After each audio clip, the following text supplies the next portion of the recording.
625 item level versus a plus 11 Priory of the Sacred Flame. I mentioned this and another key, a plus 12, that I did on the same item level character in a video recently, and you guys really wanted me to show you. So luckily I did record this 11, I did record the 12. I'll make a video on this, on the 12 after this video, but I figured let's go in order of when they happened. So this is a plus 11. I'm on my Resto Shaman, which I have previously claimed is the easiest healer, and I still stand by that. And I want to show you guys how this went. So it's, once again, plus 11, 625 item level. I will have proof of that in just a moment. Let me turn the volume down. And you're going to see this whole entire key, and I'll talk you through kind of my thought processes. Really quick, let's listen into what I was listening to. Okay, we gotta mute that. I do remember that I'm gonna record soon and turn it, and I'll turn the volume down. But there you see our DK did pull aggro, so I had to drop Spirit Link Totem on pull, and that's part of the reason why I'm able to do this is Spirit Link Totem. A lot of the mechanics that Resto Shaman has, which you're seeing right now, which is a lot of different hot mechanics, spilling into every health bar all at once. Like I have multiple totems down, just constantly healing. I have multiple hots down, constantly healing. But two of the strengths of this spec are Spirit Link and Earth Shield. And in higher end keys, you'll probably hear people say, oh, well, Earth Shield's only like, it's a very small mitigation. Oh, Spirit Link Totem kind of falls off in later end keys. However, they are two mechanics that do not care about your item level. And you see here, it does not matter what item level you are. Being in these high keys, Spirit Link Totem behaves the same. And there it was able to save the DK and set us up on that very tough pool for success. Yeah, I did have to drop it early, which sucks because it is our best tool in these keys, in these under-geared keys. But I mean, yeah, it kind of set us up to be able to heal through that pack very easily. Now, I know week 1 of the tier, everyone was doing these keys like 640-ish item level, probably carrying over their 639 from last season, and then getting like a few pieces throughout the week until they got to 11s. They were probably like 640, 645-ish. But 625 is still pretty low. Even if you go back in time to week 1, I think it's pretty low, and you can see here on the screen, I do have my item level, and I think at the end of the video, I do flash like my character sheet. But yeah, so the general gist here is AoE healing, as long as things don't one-shot me, they're definitely not going to one-shot everyone else, and everyone else in this group is someone who had not timed this key before and had like IO that was kind of on the lower end of people pushing 11s, because I really wanted that like authentic experience. But you see here, I keep Earth Shield on the tank because my tank healing is where I really feel the downside of being this low item level. All of my healing surges, all of my healing waves that go into the tank just are less impactful than if I was a proper item level for this key. So that is why I keep the Earth Shield on them and not one of the squishies, which normally if I was like even item level, I might consider putting it on like the Evoker, like one of the squishies. Yeah, I keep it on them. I keep it on the tank. Anytime we take damage, a little bit of that damage is kind of like healed into, which is very nice. It helps top up health bars evenly and easily. Same with the build that I'm running. I don't think it's a super optimal build, but it's optimal for the situation I'm in. I'm trying to keep Riptides around. I'm trying to keep my healing stream totems kind of flowing. Trying to keep my healing, my surging totem, which is my healing rain totem, down. I'm just trying to keep as many hots down as possible to slowly just keep spilling into health bars, because people are likely going to be sitting around like 90% on average HP. Here on this pool, we do kind of drop low, but luckily someone saves that hunter. That hunter should have died. I feel like, I don't know if they have like a bleed remove or something, but that hunter definitely should have died. I should have committed Spirit Link Totem, but these pools really are non-threatening. It's kind of the later half of the dungeon that is where things really start to get like spicy. But the reason why I'm able to do this dungeon is because a lot of the mechanics, one, I'm very used to the mechanics here. We're going to lose the Evoker because they stepped in a trap inside that big circle. There's nothing I can do there. It would have one-shot if I Spirit Link Totem anyways. But that is the first death. Kind of had nothing to do with me, so we take it. But one of the reasons is that there aren't too many one-shot mechanics in this dungeon. There are some very heavy heal checks, like the third boss, very heavy heal. I'm sorry, second boss, heavy heal check. Both the last bosses, honestly, are pretty heavy heal checks. And then that mini boss pack right before the last boss, very heavy heal check. First pull of this dungeon, still very heavy. But what you're seeing me do is I'm kind of one way to kind of even the playing field in these dungeons, since I am so far behind the damage that they're doing to us, is just negate the damage. And one way to do that is to mitigate it with my defensive. So I'm cycling my my actual defensive. I think it's called like ancestral recall. I don't know what it's called. I'm cycling my main defensive, and I have a giant shield that I can put on myself. You can see it here underneath the pause button. I'll move the mouse, but I'm cycling those two buttons whenever I get targeted with a mechanic. Have you not seen this video? That's kind of cringe. Watch it after this one. Trust me, you'll like it. Sorry, I kind of brain froze there about my point, but also I have a lot of reps in this dungeon as a monk. This is my first time doing this dungeon as a shaman, so I don't really know fully the most proper way that I would ideally like to cycle my cooldowns. Like, if I do this dungeon on my monk, I know exactly which packs I'm using my Chi on, and this character, I kind of don't have it mapped out, pre-dungeon, but I can, for the most part, kind of like figure it out based on my experiences on monk. And as long as I can heal up people before the next mechanic, then we're fine. So I don't necessarily need everyone topped up in an instant after a big slam hits or after big rot damage. I just have to top them up before the next instance of damage, and then I know that they're going to survive it and be okay. So let's go ahead and start talking about some of my decision making. So I know that this next pack is very big, and I do have one major cooldown available, but it looks like we're doing this side pack here. So I always start off, I make sure I have that surging totem down. I try to maintain Riptide on at least the tank and like one other person, which here I only have it on the DK that was missing health, because I noticed there's not many people taking damage here. I am just going to pump damage, and we do big damage, but really our big damage is like 350k. It's literally just having our dot down on people having surging totem, and we're just zipping chain lightnings while we can, because I know if we're going to do any damage this dungeon, it's got to be on packs like this where there's nothing coming in. But I'm just trying to stay on top of the basics, trying to keep these riptides applied. That earth living weapon hot is huge. Like, it's really nice, just an additional hot that we can get. And I'm playing totemic because of all the free healing that you get. And I know that my casted heals are very unimpactful, and I also know that Totemic's technically just better than Farseer right now, but if I were to have gone Farseer, you'd be seeing a lot less value because it scales off of how much healing you do, and technically Totemic does too, but just getting those free chain heals really helps stabilize health bars. And you'll notice here I didn't even have to use a cooldown because we only pulled the Priest. Super chill pool. By the way, I want to take this time to mention that these are my keys. I didn't just join someone else's key and trash it or attempt to trash it. I guess we can turn our volume on now. These are my keys, though. I'm not like joining other people's groups and risking their key. So I pushed my key up to an 11, and I was like, you know what, we'll try it. And these people joined. We had a few people like inspect me, then leave the group, which, you know, I don't disagree with. Go ahead. But these people, I'm pretty sure, probably hadn't even noticed my item level at this point.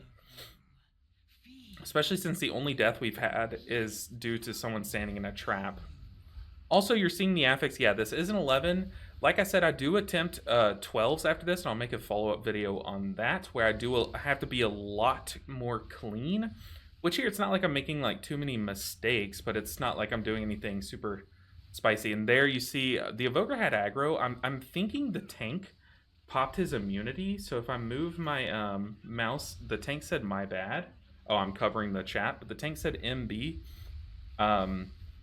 So I think the tank popped his immunity, and it just, the aggro went to the next best person, and that was the Evoker. So another death, pretty unfortunate. Yeah, I said happens. So all I'm thinking about on this pool is Tainer. The only like respectful damage is the cast, which luckily we have a Shaman kick, which is amazing. We can stop those casts from happening. Or the big runaround phase. So Shamans have some great tools for that. I can put down totems, which is what I did last time. I put down totems and let those heal during this Ember Storm. Or I could cast Spirit Walker's Grace and just get some healing off during it, but it's really not that big of a deal. But we're coming up to this boss, and this is the first boss. This is the one that I was pretty afraid of. This was like going to be a big heal check for me. So I'm just kind of planning, how am I going to deal with the Holy Radiance? Well, number one, I want to have all these Riptides applied. So I want to have Riptide down on as many people as I can. And then two, I want to line up my cooldowns for it. So I don't want to stack both Healing Tide and like Ascendance, for example, but I want to use like one of those buttons per. And ideally, I save Spirit Link Totem for if things kind of get out of hand. So I kind of alternate my 3-minute cooldowns. I guess technically 2 minutes with Ascendance, but you see here, I put down Healing Tide, put down Healing Stream, and no one drops below 50% health. So many hots, so much healing. I have Healing Tide, 2 healing streams, no, just 1 healing stream, Riptide on everyone, Earth Living on everyone, Earth Shield on 2 people, like so many hots spilling into health bars. It's almost like we're playing Resto Druid, to be honest. And then outside of that, it's just mechanics. It's dispelling the tank ASAP, spot healing the tank, and here you can see what I was talking about, where tank healing is kind of like the weakness of this, of doing something like this.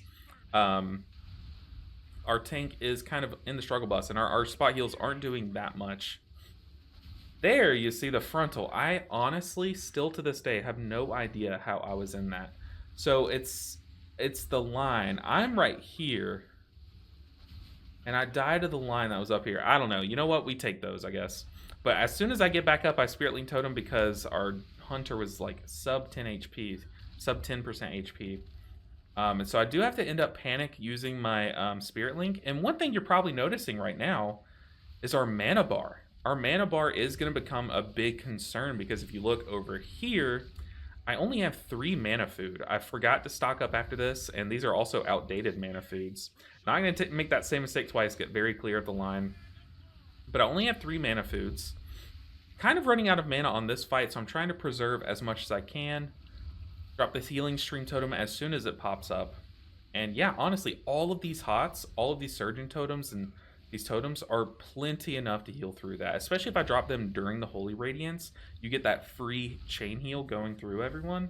So much healing in an instant. Dispel the tank, spot heal the tank. I've swapped to healing waves instead of healing surges. I'm like, I'm gonna use this downtime to run around, maybe get some mana back in Ghost Wolf form. But here I just need to do as much damage as I can. Keep everyone alive with my last bit of mana. All I had was a healing surge, and yeah, I kept people alive. I tried to make sure no one died there, but I was so out of mana. So, we're down to 2 mana foods in this plus 11 with 625 item level. Also, worth mentioning, you're probably like, oh, well, Shaman's tier set's really good, and this was probably recorded back before they nerfed it. I think it was recorded before they nerfed it, but I don't have the tier set. In fact, I'm not even wearing the 4-piece of last season. My current tier set situation is I'm wearing the 3-piece, only 3 of the 4, of last season's tier set. So I literally only have a 2 set from season 1. It's very dire, but we're still able to get the job done. And these paladins are the next big concern. But luckily, shamans are really good about moving all the health bars at once, especially totemic shaman, because you have chain heals just ripping through left and right. You have hots on everyone. That's basically what we're doing. So I'm just watching these sacred toll casts. There's one, and I'm chain healing after them, making sure to put totems down between each one. Here comes another one. Everyone's full health because we had so much healing there because I popped Ascendance. And we are just slamming heals for someone with this item level. And I'm doing as much healing as is required. It's not insane. It's 1.1 million HPS, but it's healing at the right moments. You know, it's not like I'm doing insane healing. It's just enough to get the job done. And you look at my mana bar, I just ate food. We only have 2 mana foods left, and we are already at half mana. Another Sacred Toll coming. I do have my defensive rolling, because if not, I probably would have been a little bit more risky. It would have been more risky than it was. But we're coming up on Braun Pike. Very tough boss. I am going ahead and using one of my last foods, so I'm down to 1 mana food for the rest of this dungeon. Y'all know how much healing is left in this dungeon, so oof. Big oof. But we do have Spirit Link Totem, like I said. We can kind of play a bit more risky as long as that's available. I also am using my Nature Swiftness as close to on cooldown as I can, using it on either Surging Totem or Healing Chain Heal. But there I do just commit Spirit Link Totem with my Nature Swiftness. There, I honestly do not know what killed this Evoker again. This poor Evoker. He has died twice to things that I don't think are his fault. And let's see if this third... Oh, it looks like a Flame Strike. Oh, wait, no. What kills the Evoker here? Where is the Evoker? If I was the Evoker, I'd be right here. What kills you? Aggro, maybe? Oh, is he in the Consecrate? Double Fireball. Hey, you know what? That'll do it. Did I have something to stop it? I did. I had my knock up. So I guess I could have prevented this death. He got double Fireballed. I think that's what killed him.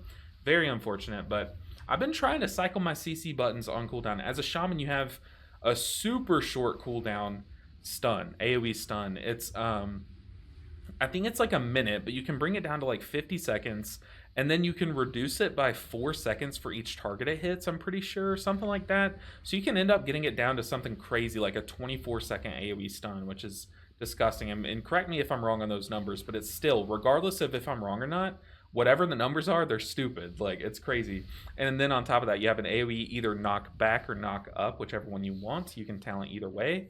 But there, I try to use as little mana as possible, and that's kind of why I committed Spirit Link Totem. But now we're kind of compromised. Not having Spirit Link Totem for Brawn Pike is pretty risky, but I'm going to try to eke in as much damage as I can. I have my Healing Rain down, where we're going to be stacking, which is probably a mistake because I know we're about to move.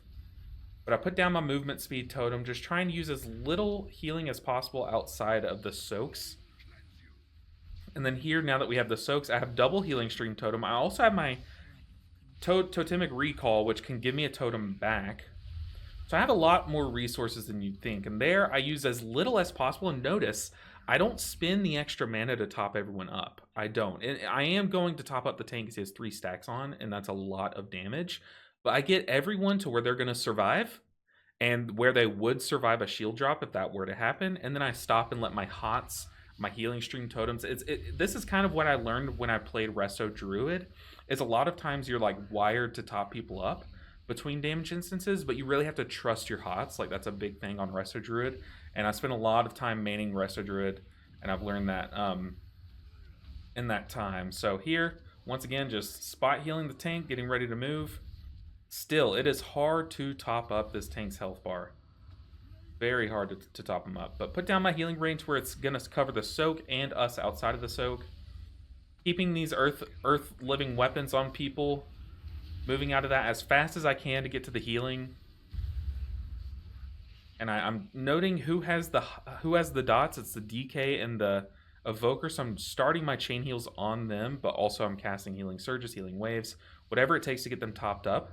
Saving as much resources for when the damage starts to amp up. So now I have my Ascendance, I have Healing Tide Totem, I have big cooldowns here.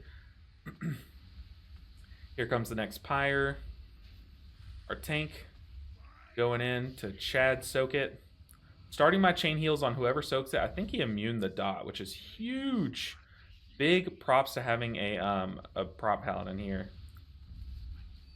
So I do get to save a cooldown, but in fact, I didn't notice he had immuned it until literally just now while talking over. So I did waste my Healing Tide Totem thinking that we would take a lot more damage than we did. Definitely could have saved that cooldown and been even better off.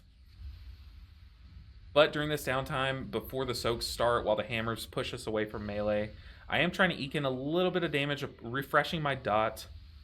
But here I put down a Healing Stream Totem, used Totemic Recall, put down another Healing Stream Totem, and still have 1 charge to spare, and all of those HOTS is enough. And yeah, I'm calling Healing Stream Totem a HOT. It's not necessarily a HOT buff that you put on someone, but it is healing that's done over time, so I'm sorry if that's confusing.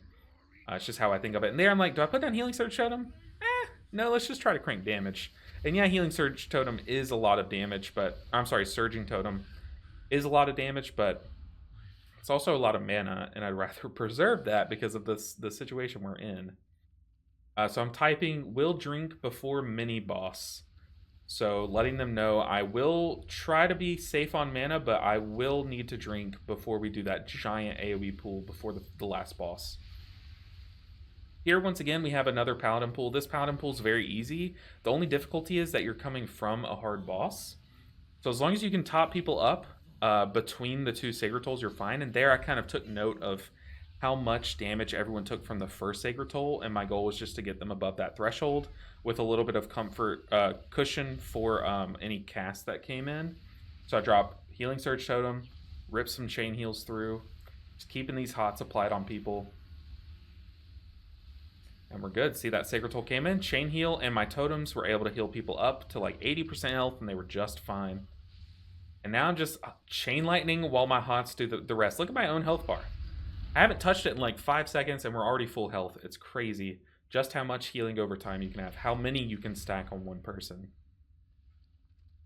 I just struggle with tank healing. That is like the big issue. And also, I will say, like, a lot of the AoE healing that I'm able to do, the reason why I'm able to do it is because it happens in spurts in this dungeon.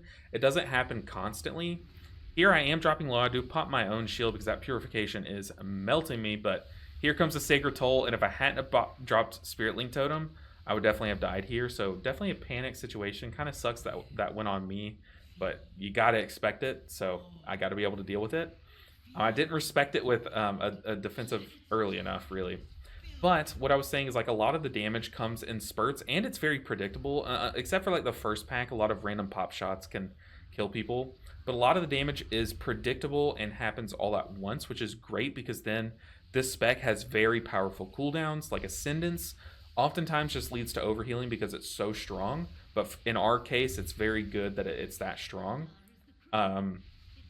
Whereas like a dungeon like Floodgate, I did try a 12 Floodgate, and we were so fine until we made it to Swamp Face, and I was not able to heal Swamp Face. If I'm being honest, I just ran out of stuff because we do kind of rely on those cooldowns, or for the damage to kind of happen, you know, in specific moments, like one after the other. It can't happen constantly, basically. So here, trying to kick as many casts, trying to AoE knock up, AoE stun as much as I can, so that way the damage is only happening from really these purifications and the Sacred Tolls. And that's kind of what we're trying to do. Anytime anyone gets purified, we... Ooh, that paladin's gonna get healed. Oof. Anytime someone gets purified, we try to spot heal them up, and then anytime AoE damage happens, we swap to chain heal. That is kind of why I call this the easy spec, because it's like, you have a spot heal, you have an AoE heal. Do you need spot healing? Do you need AoE healing? So yeah, after this pull, I'm just saying, hey, I will need mana. This will be the last time. I do get targeted, but I have so many hots, and a Word of Glory came in, but the Word of Glory came in after I healed myself, so... For those of you who are already typing, oh, that paladin saved you. Yeah, he kind of did, but I kind of saved myself before he did, but I do still think it did matter. And here we do get purified again. I'm out of defensives. I did have some healing surges, but I do die during that last one. So that's another big reason why these under-geared keys are a risk. Because sometimes you just run out of stuff for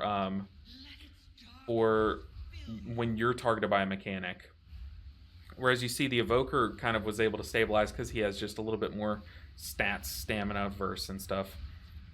Here, I mean, I probably could have popped Ascendance and saved myself there to be fair, but oof, got a Healing Surge myself. Healing Surge. I do get a Word of Glory, but I am completely out of mana. So yeah, there the Paladin definitely did save me. But I could have saved Ascendance, but I know this next pack I'm gonna need everything because this next pack is like so much healing. All right, our final food. This last stretch between foods eaten is honestly insane. Like, having not eaten this whole time is crazy. But you can also see my gear. My gear is breaking up here. Uh-oh. I'm kind of looking at my bags like, do I have anything else? Any other food? But here I've got to be smart. I've got to space out my healing stream totems. I basically treat clumps of healing stream totems like a cooldown. So here I pop my shield to keep myself kind of even with everyone else's health bar so I don't have to overcommit just for myself.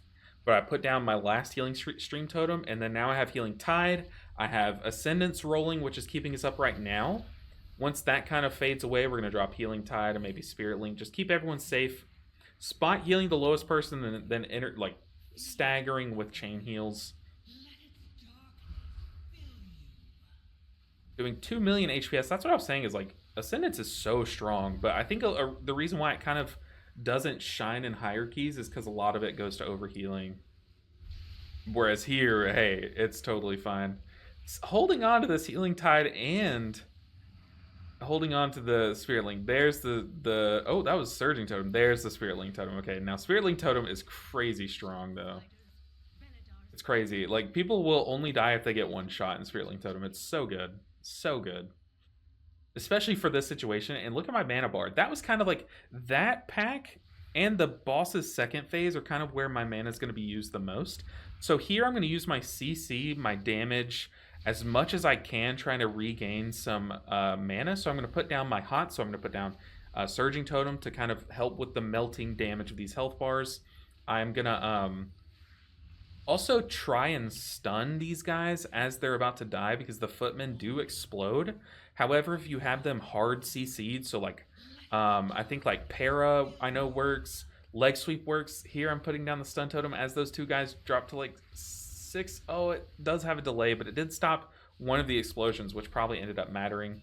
And then the healing I'm trying to do with my totems to do some slow like hot healing as well as my nature swiftness. I'm trying to use that as often as possible here because mana is an issue. But here we have 8 minutes left on the final boss, and we are going. So yeah, once again, these are all pugs. These were all people that needed this key, so I wanted it to be as like authentic as possible.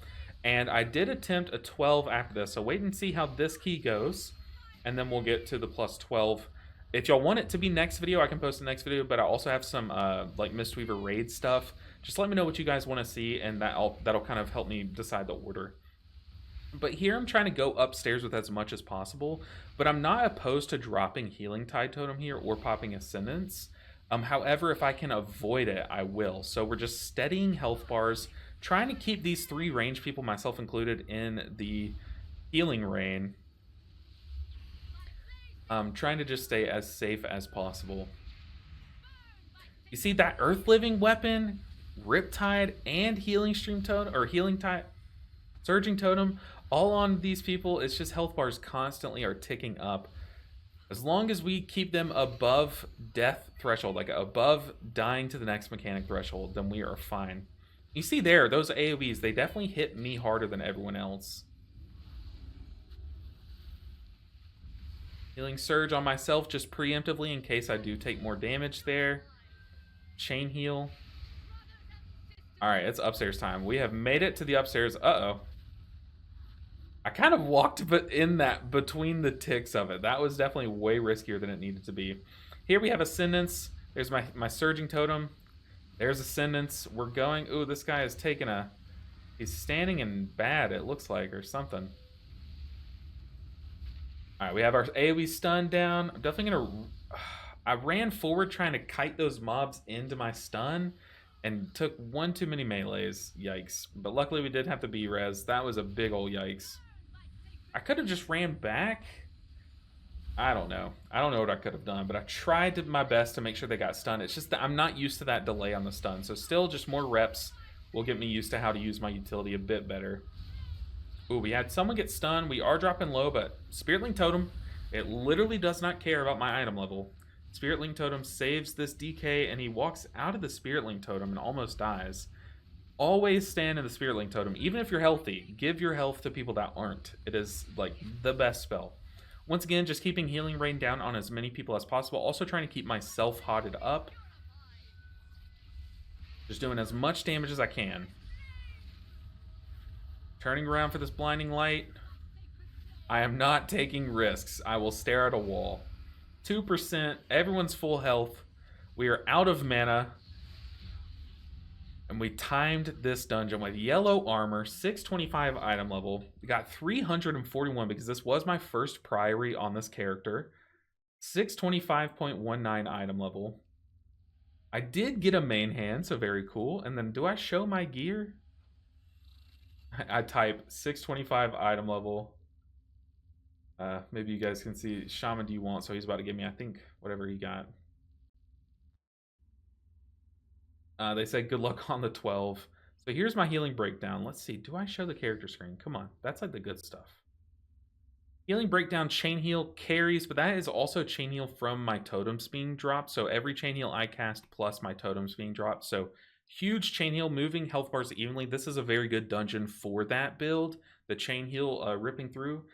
There are other dungeons that have a lot more spot healing that is required, so I definitely think I would struggle in those. So like things like Cinder Brew, those dots on the first boss, I don't know how I would heal those on this character with this item level, but who knows? We might find a way. We might just put Earth Shield on both of them. I'll probably try it if you guys end up liking this video. There's a healing breakdown. Our damage breakdown was literally just acid rain. Here's my gear. Look at that necklace. Look at that necklace. Someone last season was flaming me over this necklace, saying you're never going to time a plus 10 last season with this necklace. And then I ended up timing them all at like whatever I needed to get to 2.5K. And then here we are timing a plus 11 next season with this necklace. So very funny stuff. I think I hover over my tier pieces. Come on, hover the tier. There we go. 3 set from season 1 with a Crystalline Radiance tier 2. I have 1 mythic track piece. It's a belt. There's the gear. Not even good trinkets. I mean, they're like fine trinkets. This was post nerf of that trinket, by the way. The one that gives the party stats post nerf. Yeah, so what do you guys think? I know this one was kind of just me healing and going through the motions, really, and just trying to stay on top of the basics, the fundamentals of healing, really understanding the dungeon mechanics, when the damage is going to happen, and knowing like when to counter them. You look at my dungeons done. I did a 6, did +3 to it, did the 9, did the 10, did the 11. And then if you want to see me do a 12, there I actually do have to be very tech, like I have to do a bunch of tech. I have to do some like pretty cool plays in order to try to time it. So if you guys want to see that, just let me know in the comments below. But guys, thank you so much for watching this video. Hopefully this is what you guys were looking for. I know it's kind of weird me watching a VOD back, and I am using a different media player that you guys recommended. It is a little bit better, but I wish I could make these like big bars go away. But hopefully you guys enjoyed this video. If you did, let me know. I'll see you guys in the next one. Make sure and like this video. Make sure you are subscribed on the way out. Lots of healing content coming your way. And check out my streams. I stream Monday, Wednesday, and Friday. In fact, I'm about to go live right now at 1 p.m. Central. So come hang out on streams. We have a lot of fun. We push some big keys on my Mistweaver with PUG groups. So it's just a lot of fun. You don't want to miss it. I'll see you guys there. See you guys in the next video. Until then, take care, guys.